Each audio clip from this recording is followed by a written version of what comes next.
Bonjour tout le monde. Ouais, vous savez, moi l'été je lis beaucoup de bandes dessinées, c'est pour ça que je vous en présente beaucoup. Mais là, on est dans de la bande dessinée style BD reportage. Donc, on va commencer par l'adaptation en BD de Capital et idéologie de Thomas Piketty. Thomas Piketty, je ne sais pas si vous le connaissez, j'espère que vous le connaissez.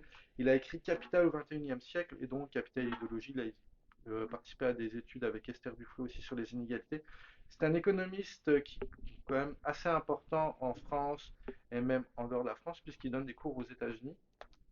C'est super bien fait. Est-ce que si vous connaissez Economics, qui est aussi une BD sur l'économie, on retrouve à peu près le même principe avec une histoire des inégalités.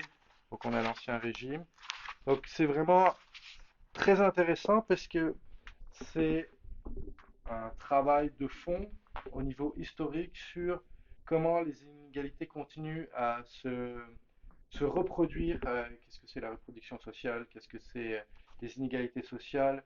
Pourquoi certaines personnes justifient ces inégalités? C'est super bien fait. Je vous le conseille fortement.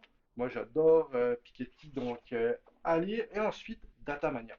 Datamania, donc ça, c'est vraiment quelque chose de très intéressant pour tout le monde, surtout pour les jeunes, parce que c'est une BD de reportage qui nous explique ce que font les GAFAM avec nos données. On s'en rend pas forcément compte.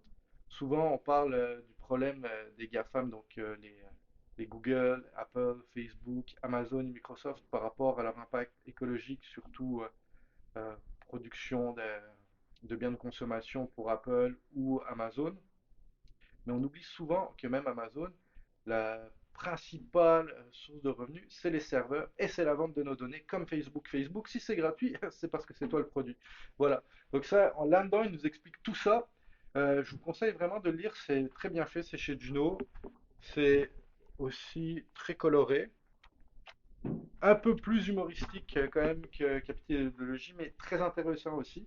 Donc, deux belles BD pour bien réfléchir pendant cet été.